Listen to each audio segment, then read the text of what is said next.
He's Oh cool man, with it. Don't worry. Speaking no, from no. experience, bro. Yeah. Yeah, and Yeah. after my divorce, I was doing the internet dating thing, and there was two different occasions. These ladies were out trying to find some strange, and I wrote up anonymous letters and mailed it to their husbands. Oh my God. Yeah, and listen, the amount of pain and misery I had to go through, it's the least I could do was spare somebody else the crawling through court on broken glass for 2 years. Oh, dude, that happened. It's even like my old job. I was getting out of it, so I went over to this couple's house to kind of show them how I operated. And the chick's there with the dude, and she says, "I'm divorcing my husband." And I look at the dude, I'm like, "What?" Like I thought he was her husband. Come to find out, her husband is downrange right now. Oh yeah, And but this dude was living with her, and I'm like, "Oh my God, this She is had a kid too, ain't it? a kid, like a 4-year-old kid." And the- And I'm like, "Bro, what the heck?" It's just a mess. And like I found out later that she kind of liked me, but I've been married since I was 18, so I had no intention of it.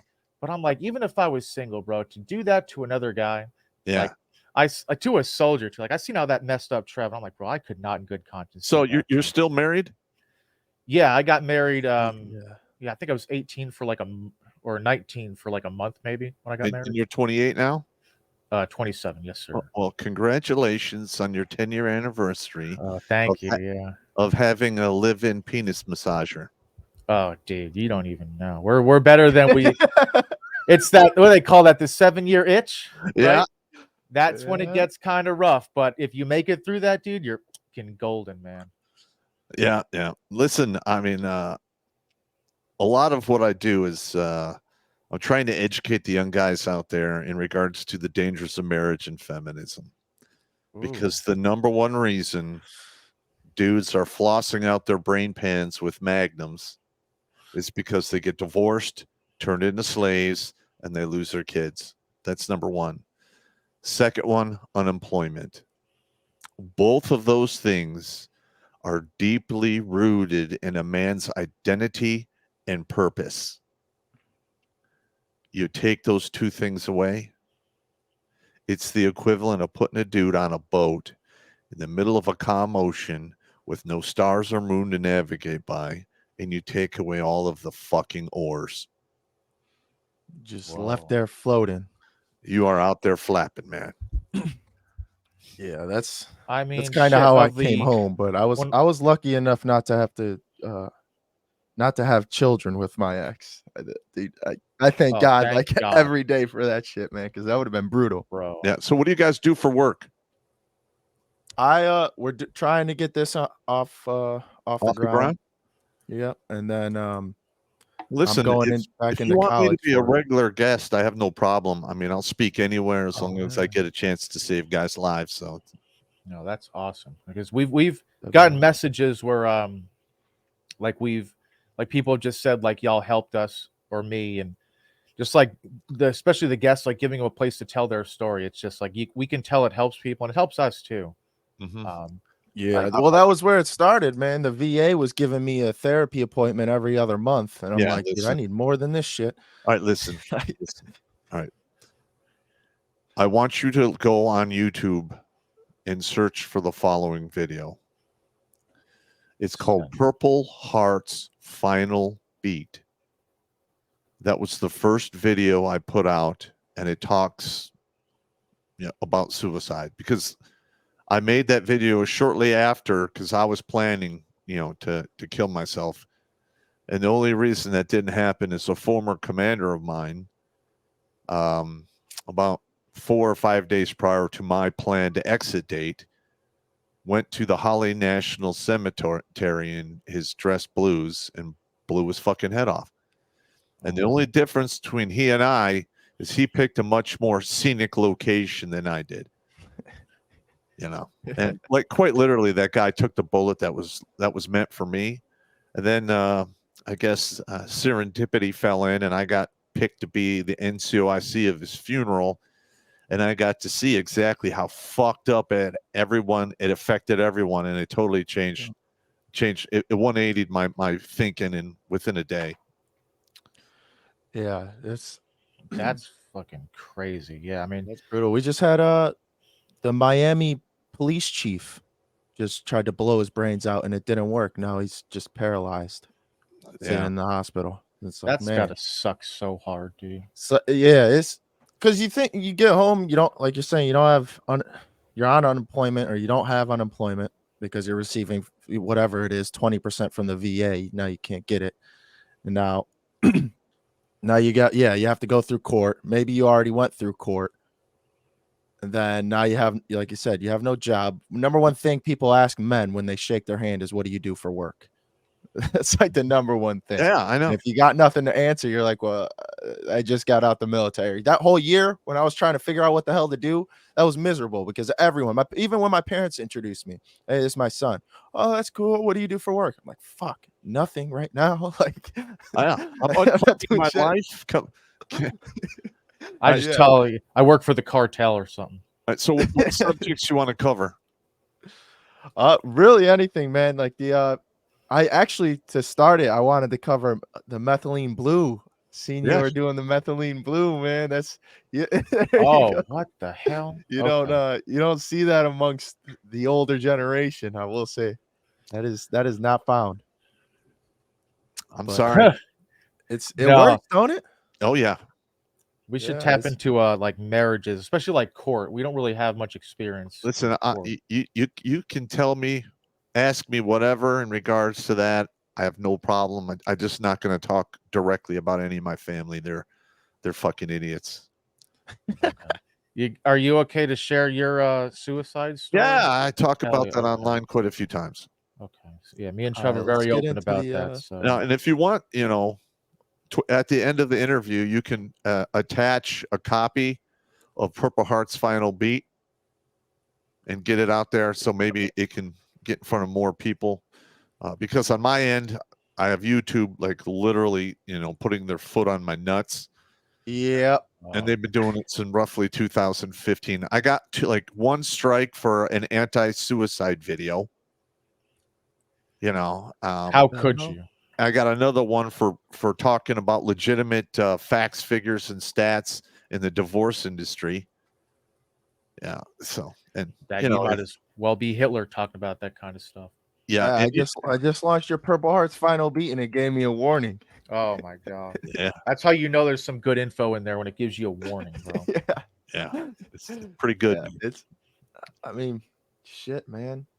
Let And, me launch the did intro you here. know if you just use the 22 a day of veteran suicides since roughly when the Gulf War began after 9/11 to today, more veterans have committed suicide than all of the dead from Vietnam, in Korea, and we're now eating into the dead from World War II. Whoa. And The it's real and I'm going to argue it's more than 22 a day. They stopped tracking veterans after they've been out of the service for about 5 years. what the fuck? Yeah. That Yeah, makes I would argue it's far more than 22. I mean, I went to probably 12 funerals in regiment when I was there, and 10 of them were suicides. Dudes taking their own life for like their security clearance, finances, wife left them, whatever. Just seeing what that does to the family too. I just every time I thought about like, oh, it'd be easier if I wasn't here. I thought about like, oh, my dad or Trevor. Just it's like I'm taking that pain and giving it to them. It's like that's not fair to them. I can't do this. Yeah, listen, man, the man upstairs, the universe frowns upon that shit. Now, with that being said, if you're an old motherfucker and every day you wake up and you're just miserable in pain and it's not going to get any better and you want to leave your keys at the checkout at the desk, no problem. Or you go to the doctor and you get a really bad diagnosis that's not going to have a good ending. And you ride it out as long as you can tolerate it. And then you're like, it's time to turn this rental in. Yeah. I mean, I believe, that makes sense to me. Like if I'm 80, I get like a cancer diagnosis, or me and my wife are you both got 80. cancer, Alzheimer's, diabetes. She dies, like everyone that I love is gone. I think it's my time, you reach natural stopping point. I'd rather do it where I just like go to sleep, then Yeah, blow I'm my gonna head off do- or overdose or something. There's two options that I would possibly use. One, Midnight Moontown, and the second one is challenge a Mexican drug cartel to a gunfight. There you Oh, go. You get Yeah, it there you go. done with Drive down quick. Mexico and see the fake cops that they have. Yep. It's like, Or be all like a those- Walter White, work for the cartel, and then when you get caught, do it in prison. See if you can make some money first, maybe. That'll work. Yeah, just start towing the line, bro. How close can you? Oh, dude, But I yeah, would let's totally get do into. that, I'm gonna dude. launch Let's this run that shit, this dude. intro, man.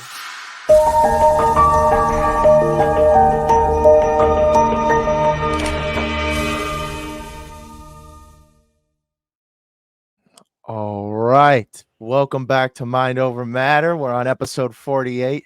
Pleased to be here. We got Mr. Popp in the building. Yes, All sir. right. Very excited.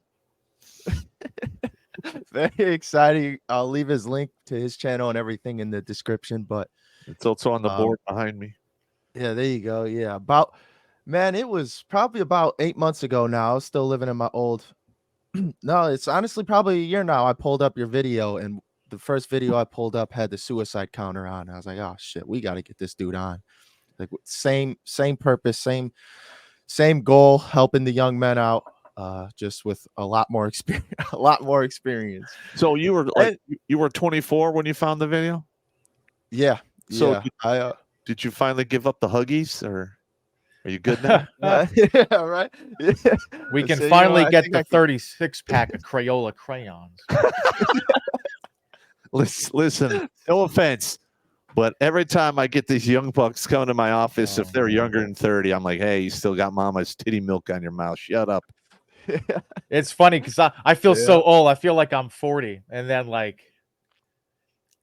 don't know. It's good to hear I'm young. I'll say that. Yeah, you are.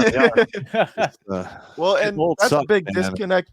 Big disconnect too is just because the older generation speaks differently than us younger folk with the internet.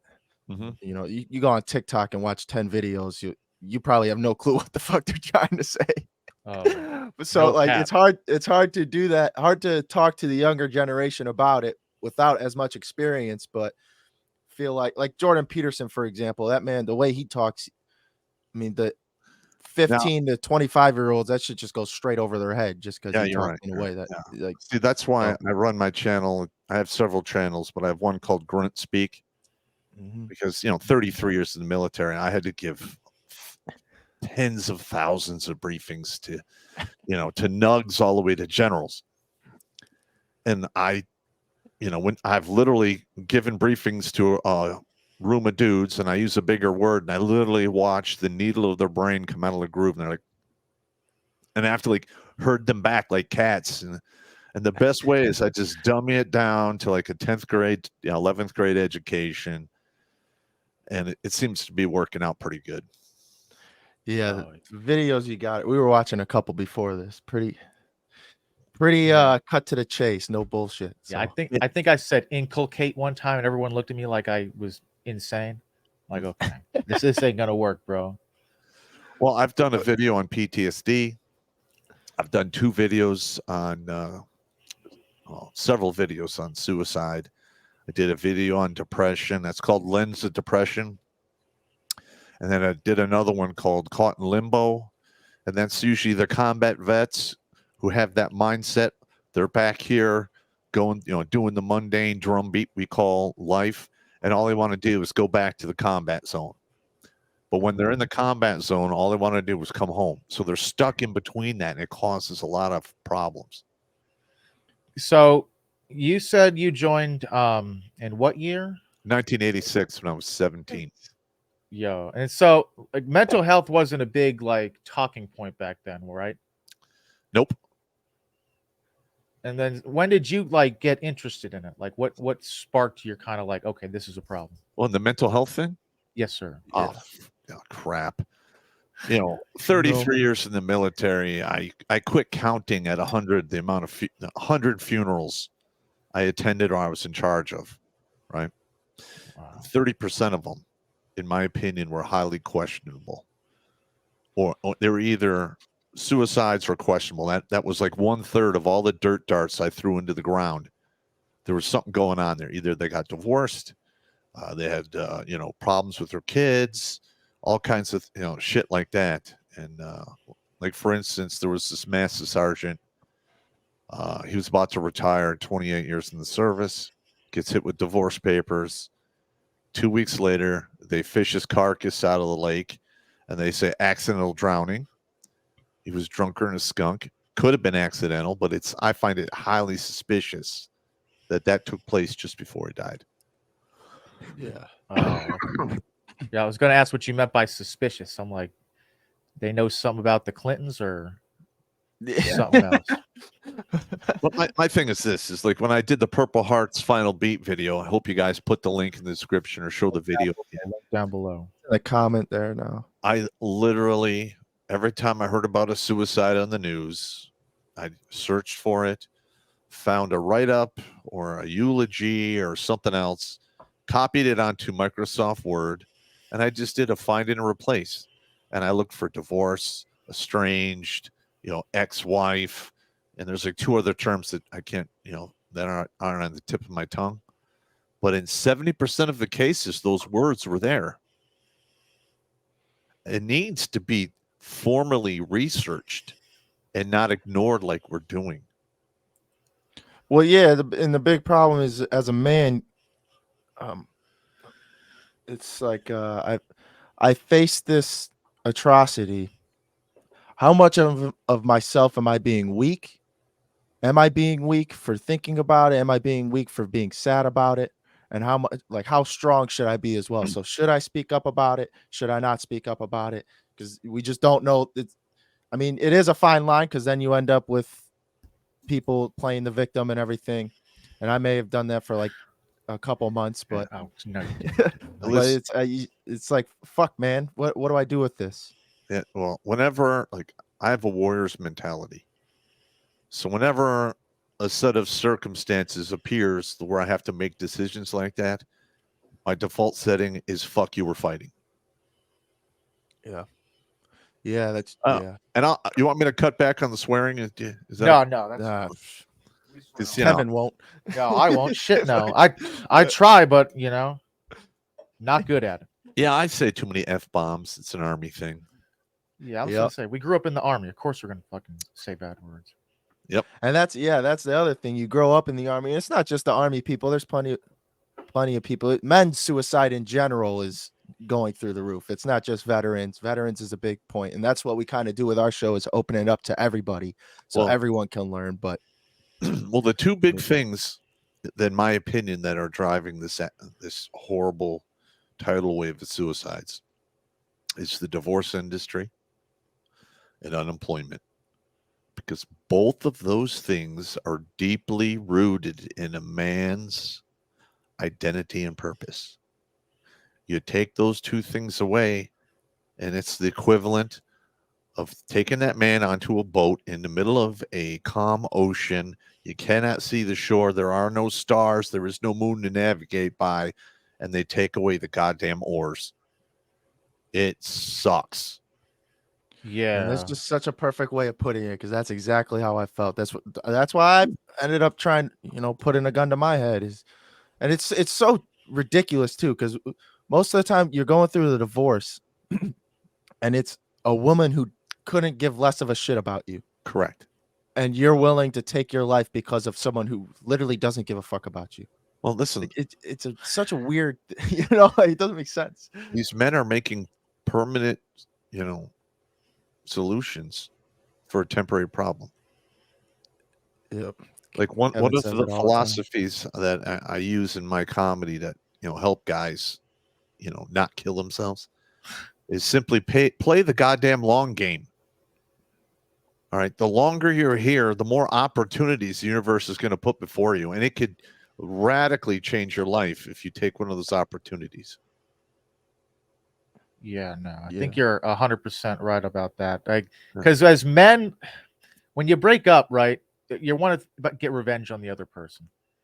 Women, it's easy. They'll just go out and sleep around. That takes a day at most. Our revenge is being successful and living happy. That takes a lot longer. Yes, it does. Yep. I wanted to ask, so like, what is it about the divorce process that makes men feel so purposeless? All right. Number one. All right. You do you believe in you've watched magicians, right? Everyone's seen magicians. And they have Chris those Angel, magic yeah. words they say and shit that fucking magically happens. Well, women have that too. It's called I'm not happy. They say the three Yeah. magic words and you literally lose half your shit, half your income. You're a wage slave until your kids turn 18 or 21, depending upon the state. And you might even have to be forced to pay for their indoctrination college. All right. And then they take away your kids. And if you're one of those guys who's fortunate enough to get his kids 2 times a month, because that's the standard, because, 96 hours a month a father does not make. And every time you have your kids, you're with them for a couple days, then you have to take them back to the black-hearted witch with the steel wool pussy. Yo, And, it's like you're basically processing that every single time like a death. So if you're visiting your kids for 15 years, you processed a death 2 times a month for 15 goddamn years. You know how depressing that can get? Holy crap. wow. And And then you the can't wife's stop. talking shit about you yeah. while you're gone. Character assassination is SOP for women. Huh. In fact, I came up with a webinar where I'm actually training people how to use the bureaucracy of any nation they're in to fight back against these, wretched bitches in the system. It's called Administrative Violence, Divorce, and Custody Edition. And literally, I walk you through all the steps of how to get your significant other, caught in the gears of other bureaucracies. Whoa. Yeah. Yeah, because I was if you fight just in divorce court, you're going to goddamn lose, because all you have is Civil War sabers, black powder rifles, and maybe some horses. They got tanks, they got helicopters, jets, machine guns, because women have the laws of the 21st century, and we're still stuck with the divorce laws from the late 1800s. It is a bloodbath. I have heard that, like divorce courts and like child custody courts they favor women in most cases, especially if it's a veteran. Do you know what the statistics are? No, please. it's like 80% women win. 85% of the time, the woman will be given custody of those kids. And many times, even if she's a convicted, of a felony, on drugs, or sucking dick for a living. 85% of the 85%. time? And here's a better one. When I was going through my divorce, I'm one of those guys, I like to thoroughly understand the battlefield I will be, interacting in, and I need to know exactly who and what my enemy is and what they can do. Okay. And my buddy had a computer firm for a bunch of attorneys. So I had free access to LexisNexis, and there was another law search algorithm program. And if you back out the uncontested, meaning the mother doesn't even show up in court, that's 7% of the time. So if you take that 7% out of the equation, these women get custody 93% of the time. Wait a minute. So if a woman shows up to court, no, if she shows up, she gets an 85% chance of getting that kid. All right. So Okay. that's your base, 85%. That leaves 15% for the guy.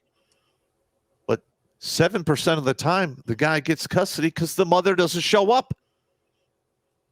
So you can't even really include that 15% as being accurate. Oh, what the okay. fuck? So literally, that guy's getting a 7% chance of getting custody of his kids. I mean, at what point do we say this is fucking unconstitutional? Is it 51% of the time? What is it? Because I'm already up to 93% of the time. It's insane.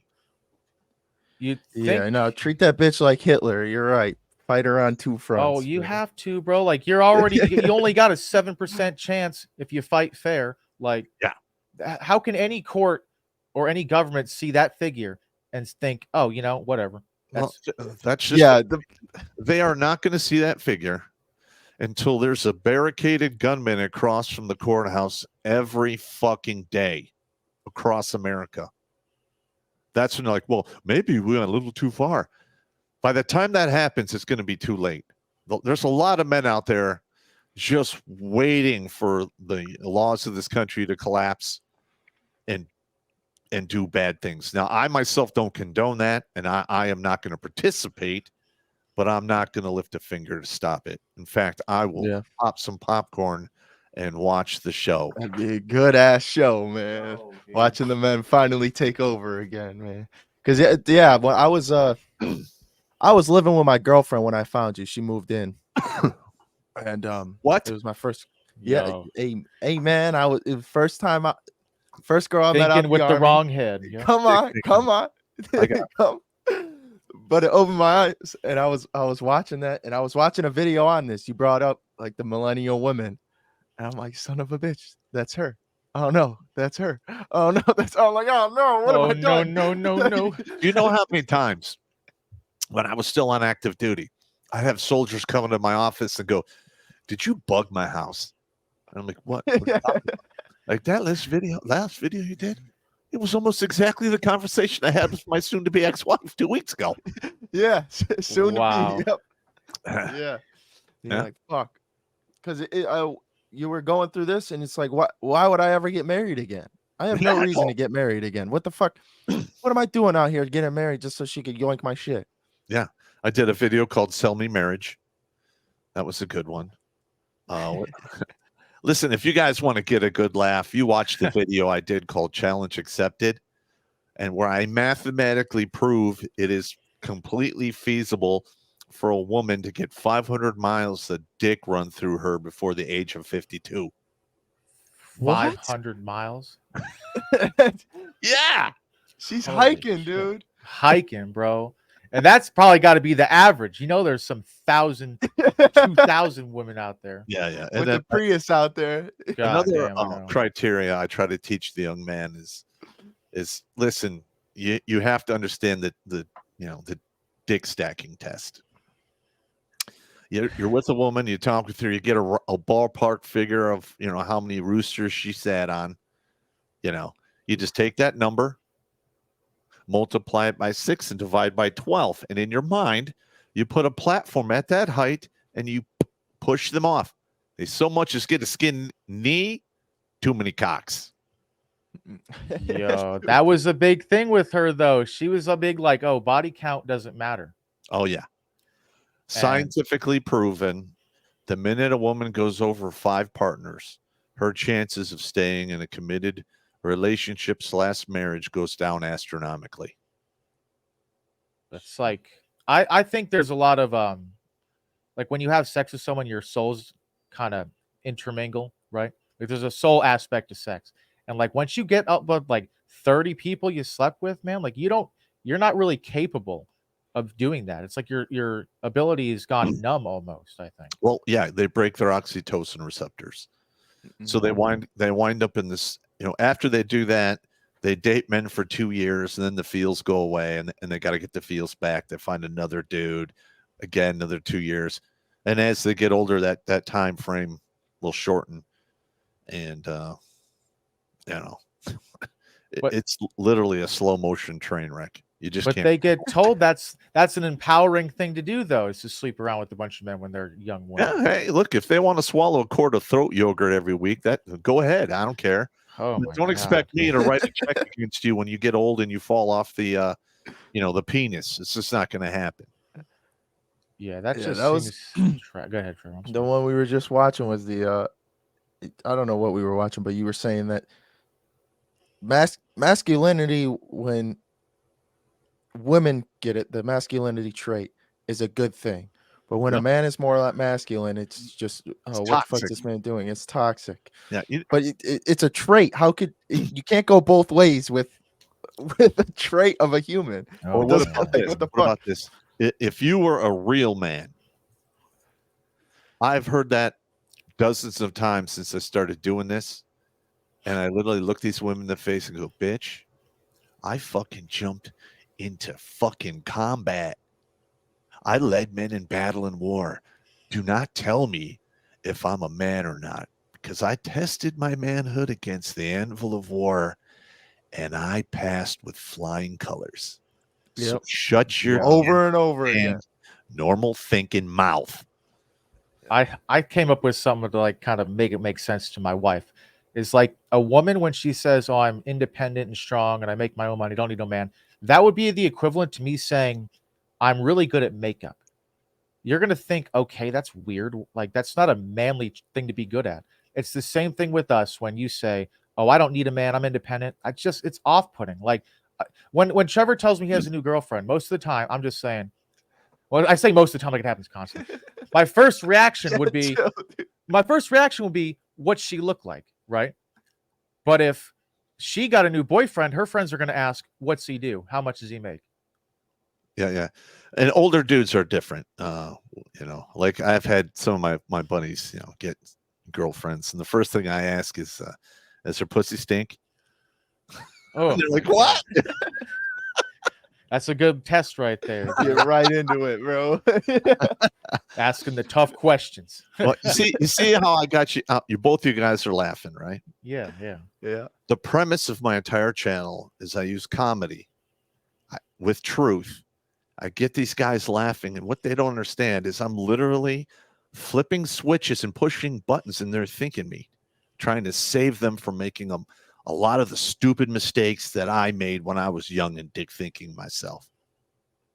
Man, Yep. I'm a big comedy guy. Yeah. Like when I was trying to get Trevor closer to God years ago, and I'm like, I know I'm not going to do this by just preaching towards him. It's comedy. So like we'd get off early on a Friday and I go, man, God is good. Just trying to get him to laugh. But I could tell that it was working, I guess.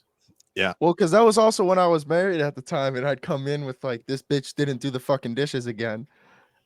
Oh, And he'd man. like, man. How long were you it's like married? it was 3.5, 4 years, something like that. All right. I got lucky. I telling you, I thank God every day. I was one of the lucky few in the military that got out like not unscathed, but Yeah. I good would at say least. The punch out years for most marriages in years is 7, 13, 21, and 24. If you make it past 24 years, if you're married, your chances of getting divorced go way down. But that's exceedingly rare. And are you familiar with the most current marriage stats? I'm not. I am not. Did you know 5.1 people are getting married per 1,000? Now, 5.1? 5.1. I just want to know what guy got, his both 2 arms and 1 leg sawed off so they could count him as a 0.1. Yeah. Yeah, like what the It's fuck? like that scene in Monty Python.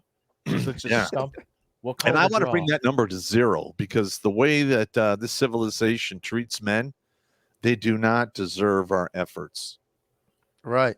And that's when it's gonna stop Yeah. when you finally realize, look, the men aren't doing shit anymore. The men, even now, the men aren't going to work. The men aren't. I mean, the men are killing themselves. They'd rather kill themselves than work in this evil ass fucking society that we have. Where I would love nothing more than to have a wife, as many children as I can, and live off the land, because that's what America's about.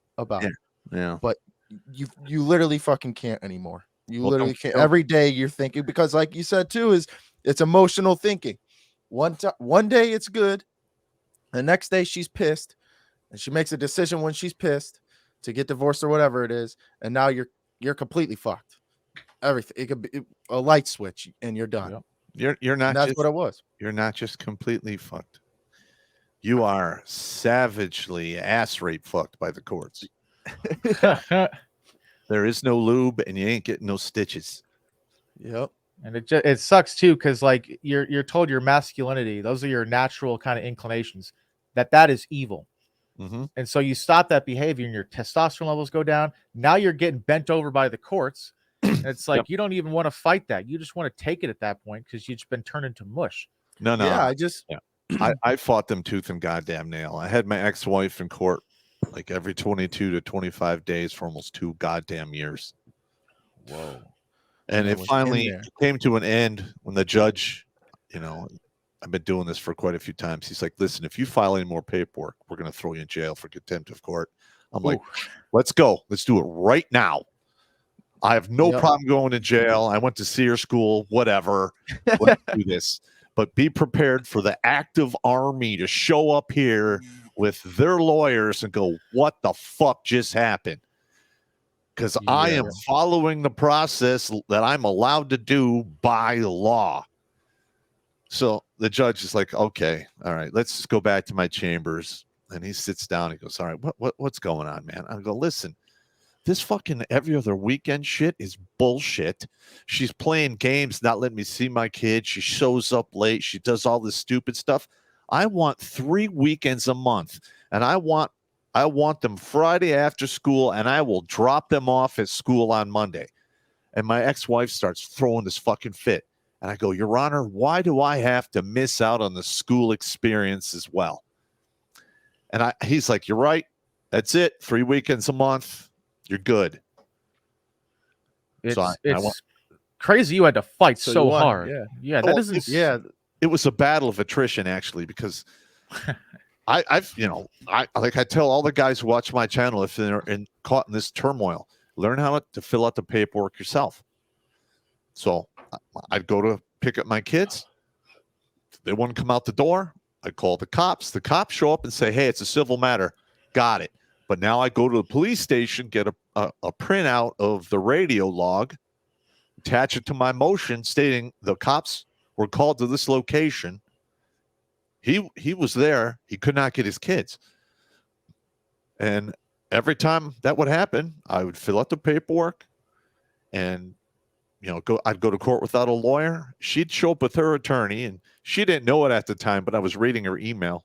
Oh. And it was costing her like $500 every time this happened. I was going to say, how did you afford to go to court? 500 of your money too. No. You just have to file the $75 filing fee. And but how much did you have to pay her for child support and all that extra bullshit? They're she's just taking that and and putting it right. All she's doing is fighting you for it again. Every week. Check this out. Like in the beginning, she was upset because she wasn't getting enough money. It was this battle over $300, and after like the third or fourth time, I'm like, I'm literally in court. I just had enough, and I have no filter. So I'm like, come on, this is $300. She could suck 6 dicks and knock it out in half a Saturday. 3 if she's good at it. And the judge literally is looking at me, and you can see him want to laugh. You see his mouth do look. Yeah. Because I'll have to go back to the chambers. And then at the back of the court by the door, this guy's like, what? He like runs out. You can hear him laughing in the hallway. About 10 minutes later, the judge comes out and he goes, okay, can we stop the comedy relief in my courtroom, please? This isn't Judge Judy, sir.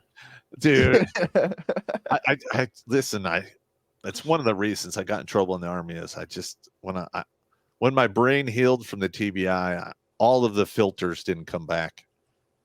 So I faced a decent amount of trouble myself for laughing too much and making too many jokes. God. This always smiling, dude. But then, like you said, dude, you get out and that part's over. You have no one to laugh with anymore. Yeah, it's hard to make jokes. No one understands your jokes, dude. I would go out to the bars with my brother and his friends, and I would make some dark ass joke about suicide or some stupid shit, and they would all look at me like I had fucking 3 eyes. They would look at me like I'm insane. You had a hard unicorn cock sticking out your forehead. Yeah. I did that with my wife sometimes. Like we went grocery shopping a few months ago, and someone like just yelled like loud and abrupt when we were walking out. I'm like, I should have fucked with them and just got down in the fetal position, started crying and screaming or something. But she understood it though. She's a nurse, so she kind of understands what that is. But yeah, it's hard to find people that understand it when you get out. I will say that.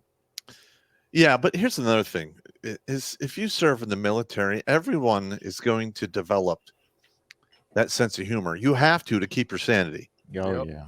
And they get out of the service and they forget that skill set. And all I'm doing is reawakening it to give them some additional strength to ride out the storm. That's all we really need, man. That's what we're trying to do too, is create a big platform where you can laugh, or at least even like the people that didn't go in the military, teach them how to laugh at that shit. Because you don't teach that, you don't learn that in the real world, to laugh at these crazy situations going on. No, you don't. The military is one of a kind in that aspect. So I like too, just like showing people what veterans are actually like. Like I think a lot of people when they hear veteran, they think like PTSD, that we all are gonna just start screaming or something. I don't know, but it's like we're actually pretty normal people. We all have different things, but by and large, we're pretty chill people. Well, I fight the PTSD thing because I would say I have it moderately bad.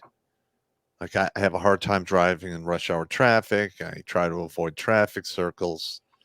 I can't smell burnt bacon, and I have a hard time in a butcher shop that has like exposed dead meat, because a lot of stuff I was exposed to on active duty. And listen, everyone has a buffer in their brain pan.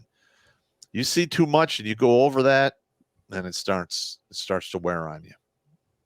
Yeah, I mean, it took me, like, after I got back from my last deployment in Afghanistan, it was like June 2020. I spent the whole early pandemic out there, and I got back. It took me probably 2 years to be able to go in a grocery store without wearing my headphones, because I got so used to wearing them out there, and I felt uncomfortable, like I was naked almost if I didn't have them on. Yeah. So what was your job in Afghanistan? I was an engine mechanic. So back at the house, I did quality control for the engine shop. So I'd check Trevor's work, and then over there, I was the engine mechanic, and I had a Chinook quality controlman looking at me. All right, so you weren't walking around slinging lead at people. Oh heck no! Yeah. Lucky we weren't, man. No. Well, a lot of the guys that I served with were there doing a lot of that. How should I call it? Snake hunt for these individuals, and a lot of them, took contractor gigs and worked for another decade on the border of Pakistan and Iraq and the border of Afghanistan. In Afghanistan itself, they made an insane amount of money. But and they're like, Pop, you can make all this money. And I'm like, I can do that work for my country, but I don't think I could look at myself in the mirror if I was doing that, getting paid. Like a mercenary. That much. Yeah. That's that's tough. That's like one of, like, because I don't think either of us saw like direct combat. Like I thought I shot someone on accident one time, but our stuff was more of like non-combat things, like we were lucky, dude. We were out there with SEALs and shit, so we didn't have to do anything. Like, keep this guy safe because we need him for the fucking engine. Like, no one else here can fix the engine. Keep him in a room. Don't put him anywhere. But like when I was stay here, when I was in DJ, we were flying over to Yemen like every other day, and it's like that's a 3-hour flight at nighttime. We're like 30 feet over the water. I'm like, if anything goes wrong, I'm just dead. That's right. You're going to be road pizza. Yep, and it's like, I'm thinking that movie Spies Like Us, if you've seen it. Yeah. Where they show up and they're like, they're our allies, and they go, we're Americans. Next thing you know, they're strung up by their heels, about to get executed. Like, even if I live, I'm going to swim to Yemen, and I'm like, what, are they going to put me up in the Ritz-Carlton, man? Nah, man, they're going to give you the same treatment they gave that ambassador they killed. They raped that dude for like 36 hours, and then they killed him. Bad too, bro. Yeah, and our media here will deny that, up and down. But all you got to do is look at the papers from the Middle East around that time. They tell you exactly what happened. Who are you going to believe? I believe them. Oh, yeah, dude. Yeah. Their track record, too, is not very good of taking care of us when we go over there. Yeah. How do you, because a big thing with me when I got home and when I got out was realizing that it's all pretty much a scam. Oh, yeah. Like, the government is a scam. Oh, yeah. All of it's a scam, especially you being in during 9/11. Like, how do you deal with those type of thoughts? Because those will tear you apart real fucking fast. Well, one, I talk here. Hang on. I talk about it in my book in regards to anger, rage, and link down below. And I get mad at that kind of shit. I get really mad. But because I had to change the way I was thinking because my brain got damaged. I only allow those negative emotions in the engine room, and they can shovel as much coal in the furnace as they want to keep everything going. And quite literally, that's where a majority of my strength comes from now, just to tolerate that kind of crap. Yeah, Yeah. that's such a tough thing too. Like, do I feel duped in a way? Like Yeah, I was I did. fighting. Yeah, no, Oh it's like a yeah. No, I came home crying to my parents because I moved back in with my parents, and I was smoking weed at the time, so I had to explain to them more of my mind so that I could. They're not a fan of weed, so I had to explain more to them why I was smoking, and that was one of the things. It's like, dude, I went over there, risked my life for them not to give two fucks about me, and then I didn't realize 9/11 was even like fake news until I got out, and I was like, oh my god! So now everything, like the reason I did everything is just a lie. Like I lived almost a lot. They got my ass. Like they fucking got got you, me bro. good, man. Well, what It's you're just tough. explaining is called red pill rage. Red pill rage. Yep. Red pill is basically when you realize, you were living your life with the blue pill thinking, and you bought into all of the lies and propaganda, truth, justice, American way, blah, blah, blah. And then you find out, nope, you're going to get it broken off in your ass, and we don't give a shit. Mm-hmm. It literally, it'll mess you up for a few years until you can come out the back end of that meat grinder. And then you also have to make it those few years, and that's what happens to the veterans. You don't make it. You don't make it the year, 2 years that you need to figure out what the hell's actually happening in the world. And that's why I want them to watch my channel. Mm-hmm. And think about, like, that's been historically the case. Like Vietnam, World War II, all these wars have been just full of lies, and it's like we're told we're the good guys. Like, well, maybe we aren't. And it's Yeah, like, how well, could you be the good guy in everything you take part in? That right there is a red flag to me. You cannot be the good guy in everything. ain't Well, no good see, guys, bro. that's another mindset I used when I was in that kind of keep me on the sane side. Is there is no black and white in reality. There's just different shades of gray. And everyone operates on that scale. Absolutely, absolutely. So when I was in the war zone, I would go to great lengths to make sure other Americans were not killed. And in the process, bombs were dropped, missiles were fired, shit happened. I'm sure there's a lot of individuals wandering around in the next world with my name fresh upon their lips. But that's just the way that's just the way you got to be. Yeah, I think about that too. Like, yeah, I was duped by my government, but I'd like to think that I helped some of my friends that I was over there with too. Like a lot of family issues, some laughs, like made things a little bit easier for them. That's what kind of was like, okay, there is hunt the good stuff. It's not all bad. And when I was the first sergeant, I'd have guys come in from mission, and some crazy shit went on. And I'd always gather them up, and I'd make them talk about it.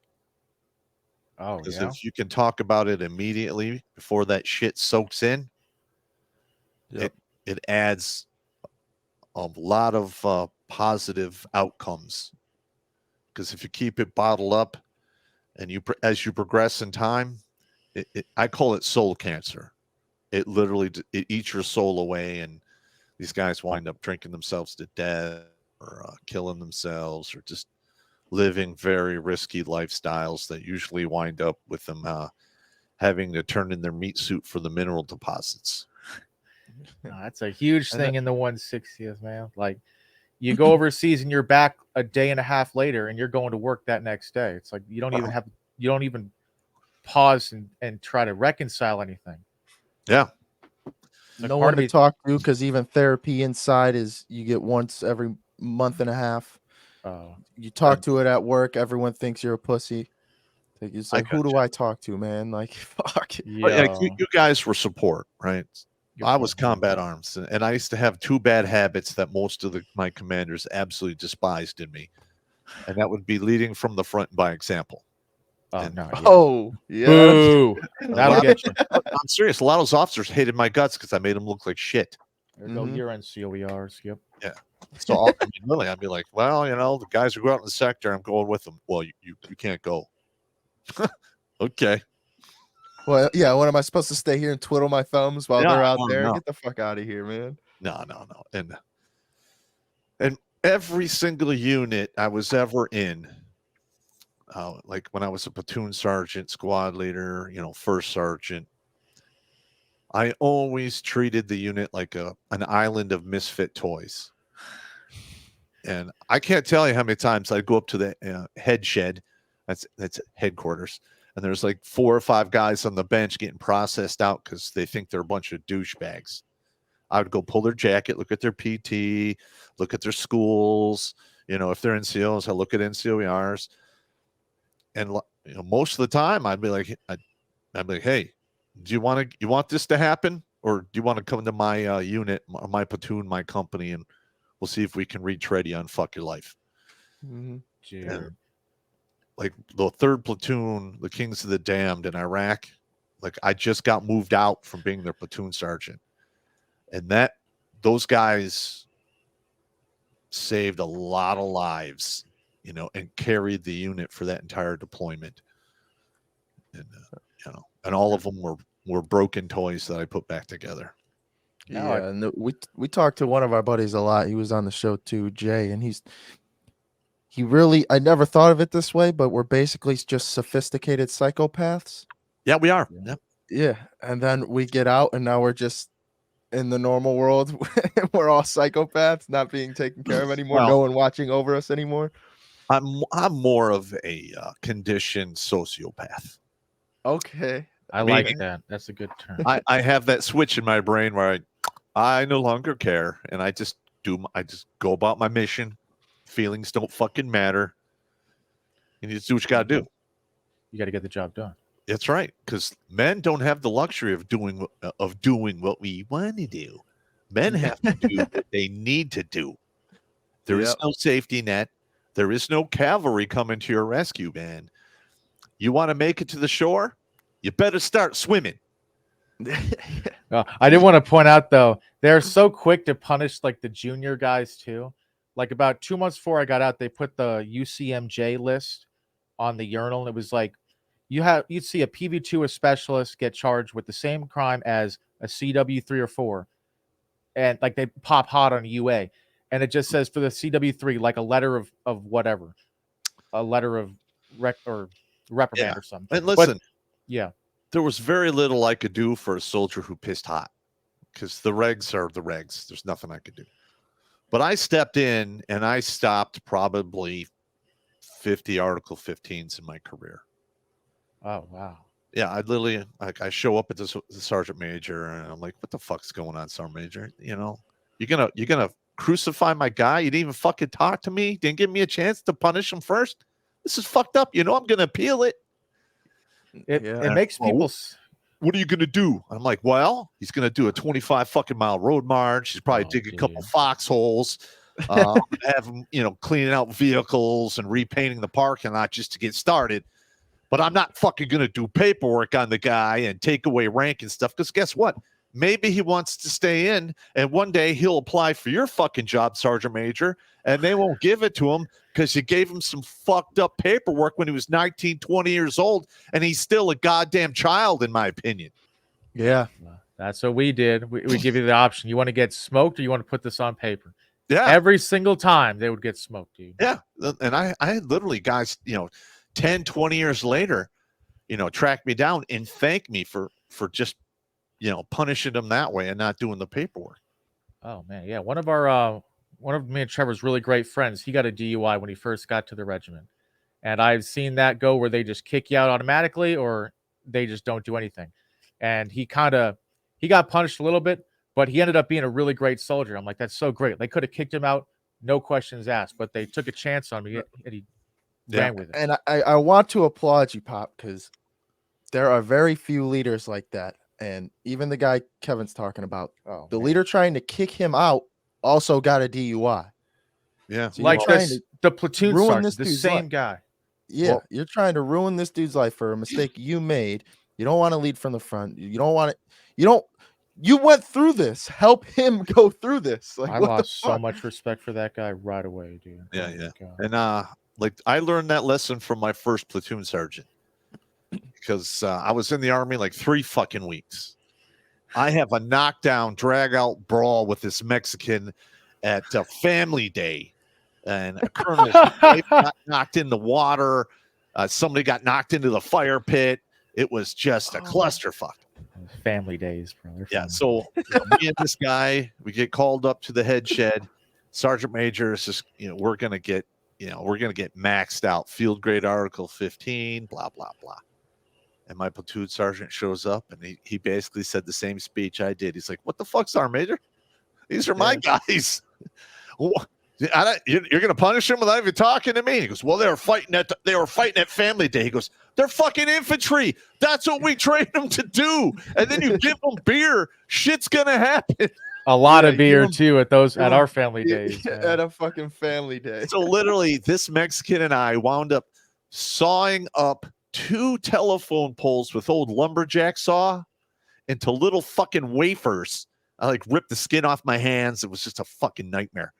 And then we took a wood burner and we had to burn a formal apology into all of these wood wafers and then deliver them to all of the families that were there who lived on post. But you were still in the Holy- army though. I was still in the army and I Yeah. didn't take no money. No, I love that. I got promoted to a staff sergeant like the last week I was there, and I was I think 25 or 24 at the time. Like I was young, but I'm like, I'm just gonna use this, man. I'm getting out in a year, but like just helping people out when they needed like an E6, dude. It was so great, bro. I remember Bro, you walk into S1 with an E6, no one's Oh, saying dude. shit to you, One- bro. You're one getting your dude, paperwork right there. one dude, he's like, I need you to email this lady. They need an E6 to do it, and just ask for my paperwork. I'm like, your paperwork? He goes like, yeah, just ask her for my paperwork. She'll know what you're talking about. I'm like, fuck it, okay. Ask her for the paperwork, get it. Don't even look at him. Send it right to him, bro. Good to go. Like it could have been a huge situation, but it didn't need to be. I'm like, fuck it. I'm just gonna use the rank that the army gave me, dude. Yeah, I got yelled at pretty much once a week for my entire military career. Oh, hell yeah. And sometimes and there's about 3 different times I got yelled at by generals, bunch of colonels. I didn't really count ass chewings from lieutenant colonels and below because I'm a triple tab guy. My mojo, I can turn back their bullshit. I have a hard time with a full-bird colonel, and I don't stand a chance against a general. Oh, dude, yeah. You might stand a chance against today's general, dude. Yeah. You mean General Milley, who should be one of the Fat ass, bro. YMCA crew. Dude, you should have seen how many times I got yelled at for this guy right over here to my left, man. I will say it gave me the perspective. It helped me realize, or if I don't care about you, I don't really care at all. Like when you got that speeding ticket, we were getting yelled at both at parade rest in that dude's office. I'm like, bro, this dude's a fucking turd, bro. Why do I care what he thinks? He's not going to take my rank, bro. Who cares? Yeah, I had to deal with that. I had 2 of my supply sergeants in the GSA van. There's a GPS tracker on that, right? Oh, yeah. 89 miles an hour in a 65. You do not want to be going fast in those things, man. So I'm sitting there at the desk, and they throw this fucking report in front of me. I'm like, yeah, what's this? Yeah, it's not your supply sergeants were reckless driving. I'm like, were they pulled over? No? Oh, okay, I'll talk to them. Yeah. I didn't make a big deal out of it because it's stupid. Or road Trev, when you got in trouble for those boots, bro, I'm like, this dude would rather me have this man in formation with these tiny boots than to be comfortable and just look a little bit bad. And he's going to be in the back of the formation. Like, you care about how you look. This isn't about Trevor. This is about you. Bro, I was in boots like 4 sizes too small. Oh, and it's not because like my boots were like terribly ate up, dude. They have oil and shit on. I'm working for you. If you want to do the math, I'm working so hard for you. Well, how tall are you? I'm 5'10". All right. So what size shoe you wear? 5'11". I was 11. That's a pretty common size. Now, I've had that problem with soldiers who suffer from MLARS. And that's an acronym for man of ludicrous size. Oh yeah. Which like the size 14 or larger. You got a special. You got to have the shit custom made. No, like I was already out in the formation, and like Trevor walks out. The platoon sergeant looks at him, looks at me. He's like, "What the fuck is the matter with him?" I'm like, "I don't fucking know." Like he's a working guy, you know. But he's like, "Fix it." I'm like, "Oh god, here we go." Like literally ran upstairs, found a pair of boots that was clean. Like, I'm sorry, dude. Like I felt so horrible about that. But like, what am I supposed to do? Like he was tracking you were going to be there. That was the big problem. No, Yeah. another guy that that happened to, he showed me his feet, and they were just, I mean, his toes were fucked. He was losing toenails and shit. So I literally took out my knife. I cut the end off the boot so you could see his toes. Oh, what the hell? That's And what like what is it there? That's unserviceable. And I'm like, well, it's unserviceable before, but the only difference is now he's not losing toenails because you guys can't get him the right boots. Yeah, I should have done. Yeah, just cut the top off the small boots and paste them on your boots or something. Yeah, like malicious compliance. If we had more time, I would have done that. But dude, I felt so bad about that. Yeah, I was very good with the malicious compliance. Yeah, I love that shit, man. That's how you fight back, man. That's how you fight back against the lunacy. I don't know. Yeah. That's some good times. And so you guys been doing this podcast for how many months? It's about a year now. A year. I think just past a year, yeah. We came a long way from the first one, though. Yeah. That's for damn sure. First one, I was on my phone and my wife beater. Just wanted to get some content cranked out, man. Nothing wrong with that. No, and that was that was like, dude, I have literally like nothing else to live for. I ought to just do fucking something, man. Like literally anything. It's better than what you just said. There are the primary words a man uses when he's hunting for purpose. Mm-hmm. That was our first episode. Was on purpose. Yeah. Listen, men don't seem to realize how important having a purpose is. Oh, absolutely. It's the equivalent of, like, for instance, see, I got sent to NTC, which I've been there 3 times. I know it's 3 weeks long. I can stand on my head in a bucket of shit for 3 weeks because I know it's going to end. Because I have purpose. I know it's going to start. I know it's going to end. This is what I'm doing. You take that away from a dude, man. Holy crap. It causes hopelessness. And what I do is I'm just trying to reawaken the comedian in these guys. So when they're stuck on that boat in the middle of nowhere, they can laugh their ass off, generate their own fucking light, and get the hell out of there under their own power. I mean, yeah, that's why I got out, though. We stopped deploying every year, and like we have only 4 months of deployment, and they're going to give that to the young guys. Like, I'm not taking the fight to the enemy. We're flying for what purpose? This is right after the Afghanistan thing happened. It's like, I have no purpose here. We're not fighting wars. It just, I don't know. Yeah. Do you mean the capstone didn't help you out on your way to get out? Finding my purpose? No, dude. It took me forever. I mean, it's a process. Go through that. It's a process we're still working on, man. But no, just having that, like, what I was good at and what I enjoy doing and found purpose in is been taken away from me. And it's like, okay, I'm just going to get jaded and pissed off, and the guys don't deserve that kind of leadership. So, well, I can respect that. But when it happened to me, because I did 21 years in Spec Ops on jump status, and when I got moved to a desk, it was very hard. Yeah. And I just had to change my mindset. Like, okay, I'm just going to have to train these guys so they don't make stupid mistakes and get killed.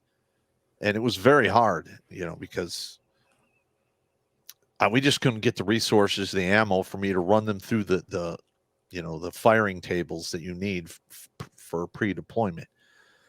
So I commandeered a bunch of materials, as we say. Yeah, I built a shoot house behind the unit, and I paid out of my own pocket for all of the airsoft rifles and pistols. Whoa. Because airsoft, it stings. It's not going to kill you. You got glasses on. You're pretty much fine. But it's the same concept and the same muscle memory. And I would take these guys out and run them through all the drills. Assault a building, castle keep, fight to a vehicle, fight back from a vehicle, meeting gone bad, near and far ambush. And I ran them through it. And the best thing that happened is I sent a company of guys to Iraq. And some of those teams saw some pretty significant action.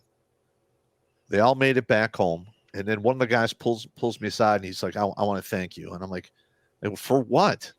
He goes, Yeah. when we were having the firefight, I didn't hear shit other than you in my ear yelling, why are you not shooting?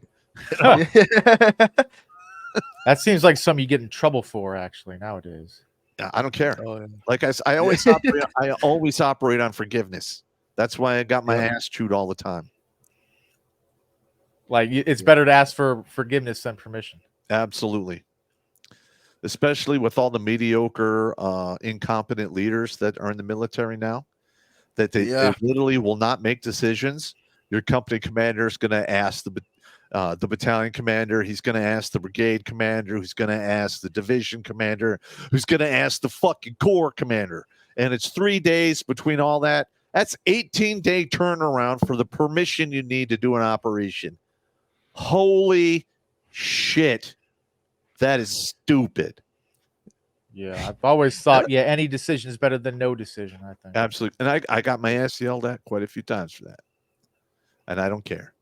But that's what we need in the military, though. Yeah. It's like we talked about that shit too, the COVID shit. You were lucky to not be in during that, man. They jabbed my ass real good. We got swindled so hard. I'll be more swindled or upset about the COVID thing than anything like I had to do for the government that's corrupt, bro. Well, hang on.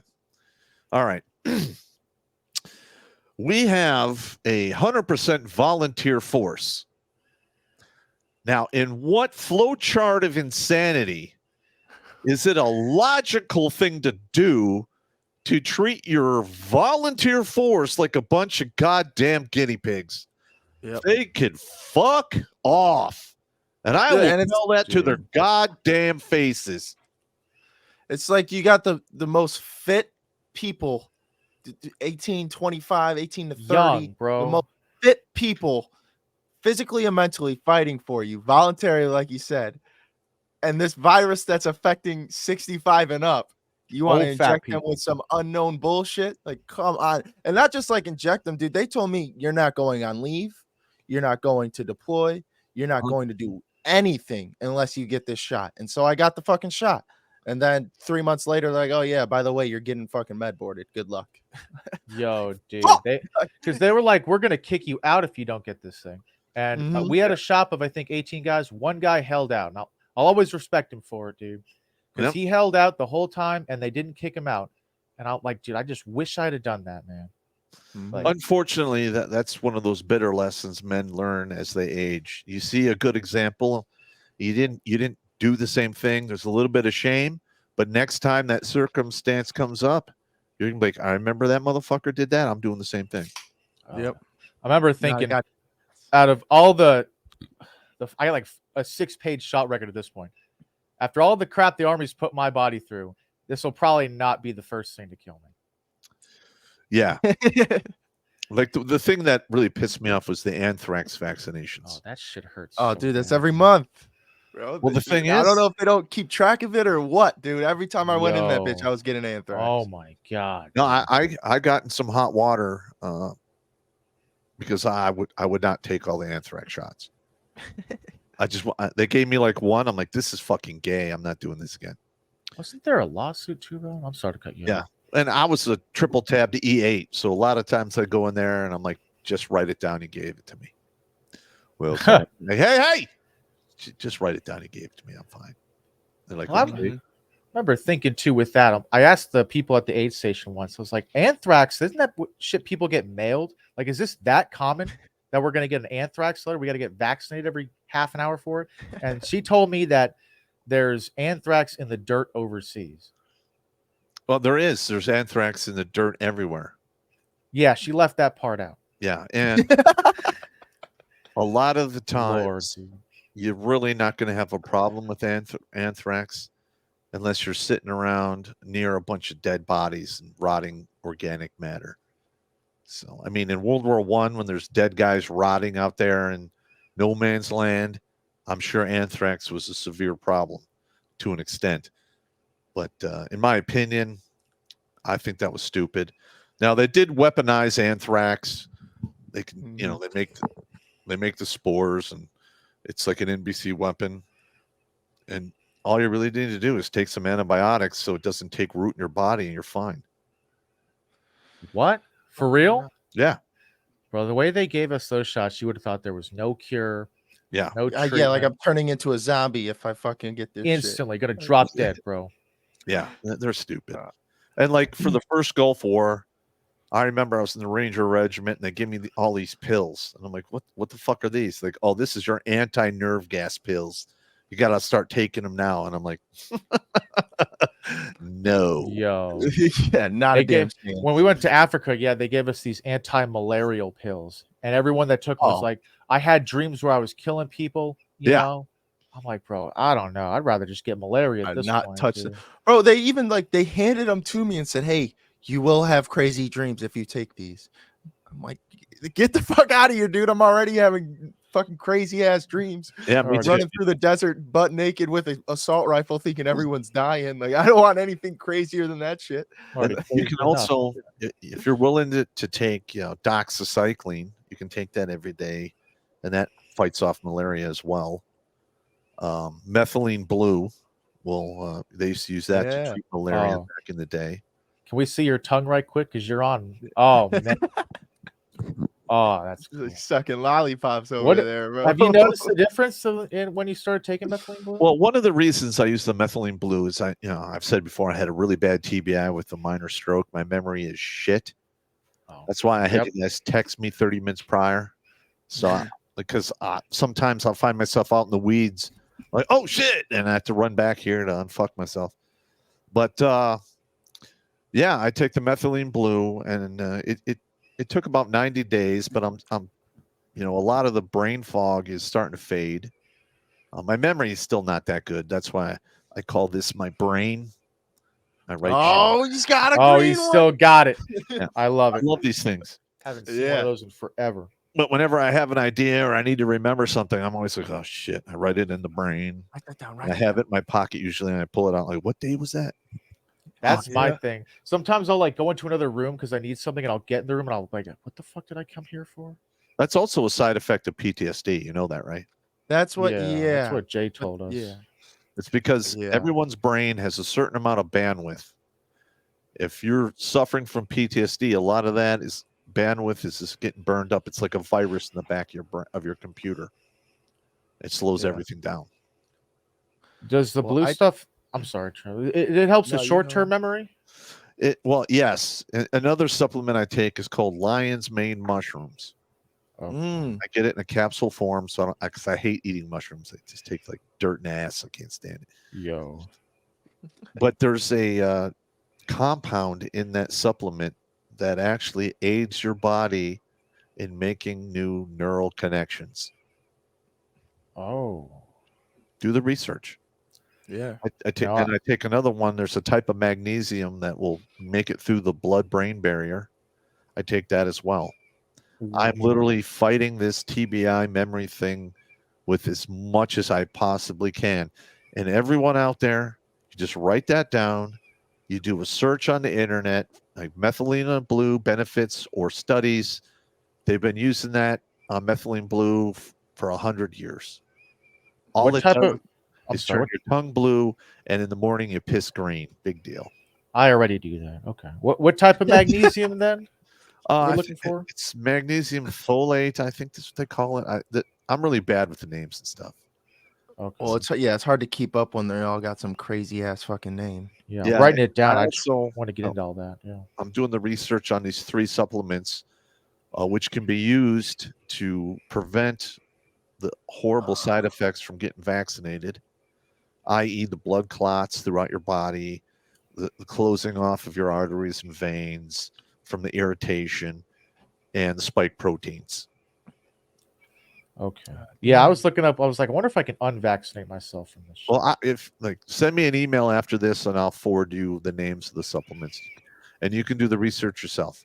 Be a lot easier than trying to Yeah, listen, I'm not a fucking doctor. write down then. Yeah, I'm not a doctor. I'm just a witch doctor. So Yeah, there you Shit, go. I trust you more than Better- an actual doctor. You now. mean you Okay. don't want to take any SSRIs and antidepressants? oh no, What the No. hell? Yo, When I was at Langstuhl, Germany, they put me on 2 different head meds. And I remember telling the doctor, I'm like, I'm only taking these for a year. He's like, no, you're gonna have to take these the rest of your life. And I'm like, okay, a year it is then. Yeah. And I took it for a year because I was having legitimate problems. But after 1 year, I weaned myself off, and I have not taken them since. No kidding. Yeah. Listen, head meds Go are a back to crutch. They're not meant to be a vehicle you drive around in for the rest of your life. Yeah, dude, and that's what my thing was. Is I got home and I went to them. I'm like, look, this is everything that's going on. And instead of asking, like, okay, what are you trying to do when you grow up type shit? Or what's your family looking like? What do you do each day? All that type of shit. It was like, just here, hop on this. In 2 weeks, you'll be fine. It's like, well, what the fuck? Like, I'm not fixing any of my other shit. Like, you don't have any advice on what to do? Like you just have No. this advice? You just give me this shit and carry on? It's all symptoms, bro. It ain't not like you're not dealing with the actual problem. You're just masking the signs. Well, listen, our government has spent billions upon billions of dollars. They have hired an army of counselors and head shrink doctors, whatever you want to call them. They have made absolutely no fucking progress at all because in my opinion, they're nothing but book smart. Book smart people operate in one and two dimensions. They haven't walked the walk or talked the talk. So Yeah. I Well, literally, this should work. I remember I went to go see a counselor. I walk in there. She's about 28, very attractive, nice set of kazungas. I'm like, all right, I'm done. She's like, what? I go, you're just too attractive. I can't do this. And I like walked out. That's some funny shit right there, man. I'm out of here. No, I did want to ask. I got called by the head shrink, and he's like, well, what happened? Did she offend you? I go, absolutely not. She's just, her tits are too big and she looks too good. I can't do it. I need to have a grunt who's been on the ground, slinging lead like I was, who's been there, done that, got the T-shirt, and lived to tell the tale to tell me how to fix myself. Right, and that's actually, I just had a call with my therapist from the VA today because I wanted to change from him, and the whole process to change is absolutely ridiculous. Like I had to hop on a call with him, then he has to outsource it. He has to find out why I want to change, and I'm like, dude, I just don't want to see you. I need to see like a veteran. I need to see someone who understands this shit. Yeah, someone who's thought the same shit that I've thought. Look up that video, Lens of Depression, and the ones I've done on PTSD. Yeah. Send him to this shrink and see what he says about it. Shit, I mean, I've said before though, I think doing these shows is more helpful than any therapy because the people actually understand what I'm talking about. Well, it all depends, like how the therapy is structured, and what's its track record, if it's going to work or not. Because I've tried everything, the MDMR crap where you move your eyes around and whatever. All right, listen. If you see too much evil, at some point, you just can't turn it off. And it doesn't matter how much therapy you do. If you step into the eye of oblivion, and you are blessed or cursed enough to make it back, depending upon your perspective, you bring part of that oblivion back with you every single time. Yeah. And most of the time, it becomes an anchor on the rest of their life, if not, the soul cancer that kills them. Yeah, like I have this problem with my wife too, where like I'll tell her about like my problems, and most of the time I just get a head nod. She's like, "Yeah, no, you're not crazy. That's common. You're right to feel that way." And I'm like, "Okay, that's great, but that doesn't help me. Like I want a solution, I know. Listen, I learned a long time ago. Do not ask women for advice. Oh, because that advice is attached to emotion, and emotions change. Yeah. Yeah, you got to realize that with women, they don't want a they don't want a solution either. Like if my wife's complaining about something, she just wants to hear she's not crazy. Like that doesn't work for me, man. I want a solution. The evidence of that is soap operas. Yeah. Yeah. They've had soap operas since they invented the goddamn radio. It's been going on for 100 years. Women like, I got to get home and watch my stories. Like they don't have enough drama in their life. They got to watch it on TV. Like men don't operate like that. Men are like, fuck that. Turn on this fishing channel. I want to watch some fishing and drink Oh, beer and chill. dude, when we're lying in bed, me and my wife are normally watching TikToks or YouTube shorts, and sometimes I'll hear hers and I'll be like, it's funny, our algorithms. Hers will be like some girl taking selfies or whatever, and mine will be Joe Rogan talking about how we can take a bear in a fight. It's funny the way our brains are different like that. And like, listen, I don't give a shit of Jorge was banging Angel and her sister Mary. Yeah, I don't give a shit. I don't even want to hear that. I don't care. A man fucked 2 chicks. Okay. Where's the cupcakes and beer? Yeah. Who cares? Yeah, she told me a few weeks ago, she's like, did you hear Kendall Jenner and Haley Baldwin are fighting? And I'm like, No. no, not them. Like, what? You're a celeb, like, bro, this is a celebrity, bro. None of them ever pay my checks. And here's another part. These women actually get mad at their men because their men are like, it's not a big deal. And they're like, oh my God, give me, you're so animal. Oh, you're so insensitive. It's selfish. Yo, Yeah. you seen like people at Taylor Swift concerts too? How much they freak out about her? Yeah. Oh, dude, it's brutal. I cannot understand that shit. I worked security for Guns N' Roses in Tacoma, Washington when I was in the 2nd Ranger Battalion. Oh, shit. Hell yeah, dude. And I got to see all kind.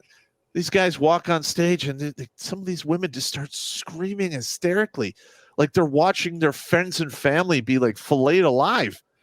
Huh. Like, that dude's got long hair, smelly bastard. Fuck that guy. Knows how to play the guitar. Yeah, big deal. It's like in North I'll go Korea. learn it if that's what you like. Shit. In North Korea, when their leader dies and they're like, oh, like freaking out. Like that I get because you're gonna get killed. This is worse because it's genuine. Yeah. Like you would have thought Jesus Christ walked out that door, bro. I don't get the celebrity infatuation. I don't get I it. wanted to ask, because on the topic of women, how much hope do you see for like men my age trying to find a woman? Well, first of all, the only reason a man should get married in this society is to have children. Mm-hmm. And you should only marry once. If it doesn't work out, do not do it again. Fuck. All right. So Shit, if yeah, you you were fucked, married bro. once and you got away with just a light spanking of your pee-pee, Uh-huh. you're a lucky man. Amen. Yep. All right. Now, if you want to have kids, go overseas, have them over there, and keep them there. Don't bring the woman back here, because the minute they come back here, she's going to Eddie Murphy your ass. Eddie on one half. She's going to get Americanized, poisoned by the feminist mindset. I'm not happy. There goes half your shit. You're a slave. Good luck.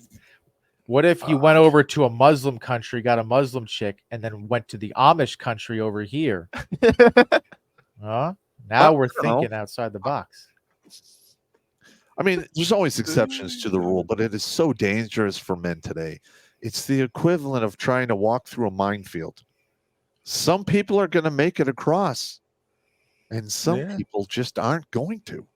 And yeah, the first thing I learned from my past relationship or marriage was like, dude, I did everything right.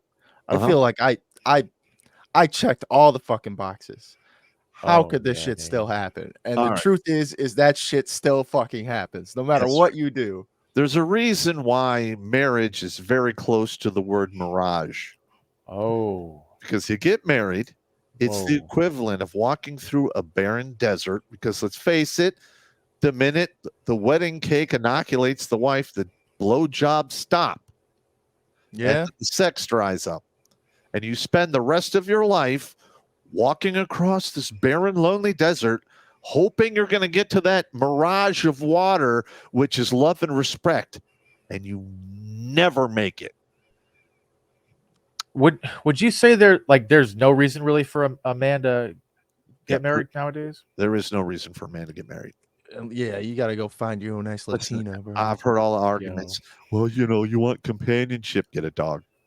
Well, you want real love. Okay, yeah, love is great, but I can get the same feeling from dark chocolate and whiskey. Well, and two, you could just be in a committed relationship and not involve the state at all. That's what I recommend. But the thing is they're catching on to that. Yeah. So make sure you're in a non, common law state. Yeah. All right. And don't you dare have a ceremony. Just No ceremony.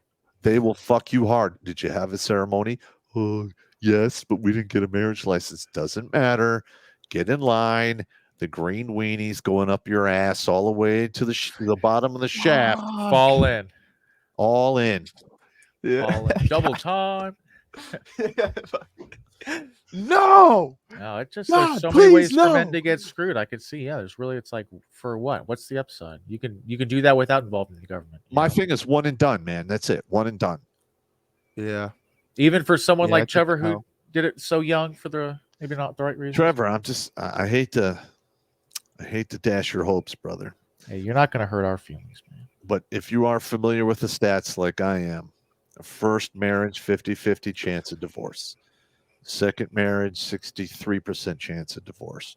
Third marriage, 73 to 75% chance of divorce. And those numbers get a lot higher when the woman's college educated and or already has a kid with another penis. College indoctrinated. Oh, yeah. You see those soldiers in the army, they're like a platoon sergeant, been divorced 3 or 4 times already. Yeah. Oof. That would be a funny story to tell, though, bro. Yeah. Well, I've known dozens of guys that have done that. And I just think it's absolutely. I couldn't survive it. The amount of pain and misery I went through for the first one. I hate to sound like a coward, but I'm just being honest. I just can't do it again. Yeah, especially with kids, bro. Like I don't have any kids, so my next marriage would be 4 kids. That doesn't work, then I'm fucked. Be in the same boat, and that's just like rolling the loaded dice. Like that's right. Hopefully, I fucking get the right. You know 10%. The percentage of women who file for divorce? I heard it's most. Is it 70? It's something between 70 and 80%. Yeah. And if the woman is college educated, it jumps up 10 more percent. So if you're a dude, why the hell would you marry a woman with a college education? Because that's almost guaranteed to get broken off and put right up your ass wrapped with barbed wire. Whew. That don't sound good. No. What? Tell you that much. It doesn't. And I'm just sick and tired of how fucked up it is. What got you through that one? I'm sorry. No. And I am hoping when this marriage thing gets to the attention of like the Senate, I hope to God they subpoena me in there to talk to me, because I will fucking make that a national comedy show. Slide in with that mop stick. Fucking morons. About to see Popp on all the news networks, dude. Oh, dude. I would eat that you've seen the number on the board, right? I'm up to 527 lives. All right, so what I do for my own sanity is every time somebody tells me, hey, you kept me from killing yourself, or I watch your channel, help me, not die. I take a dog tag and I put it in this bag. And I call this bag my ransom. I ransom all these guys back from death.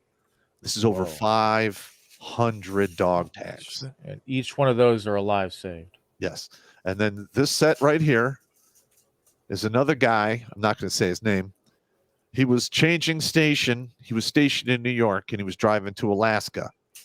Purposely did a Diddy move, drove across the country so he could come here and tell me to my face and hand me personally his dog tags. Wow. That's a fucking drive too, man. What? Jesus Christ. But I mean, this only has 500 tags in it. I still need to put 27 more. And just think of how many men that is. That's a battalion and a half of dudes. Yeah, and on top of that, their kids, if you count them having sons or whatever it is, you're saving those sons. Correct. Saving the families of them. I mean, that's well over 5,000 people that aren't living in despair. Yeah. And you know what? And I'm sure that number is even higher, because there's about 20 or 30 guys out there that I gave the same number to. And it is what it is. It's not an exact science, but now we read everyone on the air now, because I know at some point, people are going to he's a liar. Get the fuck out of here. Yeah. Who would lie about that? What the fuck? I don't know. There's whack ass people in this world, man. Yo, Well, no, the thing they're is all- like when I did that video, Purple Heart's Final Beat, I did a couple other videos in that same genre. Within 18 months after we published that video, I was at 115, 110 guys. And I didn't really think it was a big deal. I just kept a running tally in because I have a whole stack of brains like this. And I kept a running tally in there. And then I was talking to a Catholic priest when I was right around 200. And I told him that. And he goes, fuck, I thought I was doing good. And I had like 25 over a 30-year period as a priest. And I'm like, wow, I don't know. Maybe you need to pick up your game or something. Yo. Yeah. And Hop on YouTube. And he's literally like, you don't seem to understand. All right. You are literally with absolutely nothing defeating death and hopelessness. Mm-hmm. Yeah, he's like, do you have any idea how exceedingly rare that is?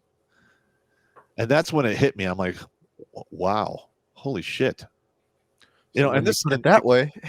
and the suicide thing wasn't even my main mission. This is a byproduct of my main mission.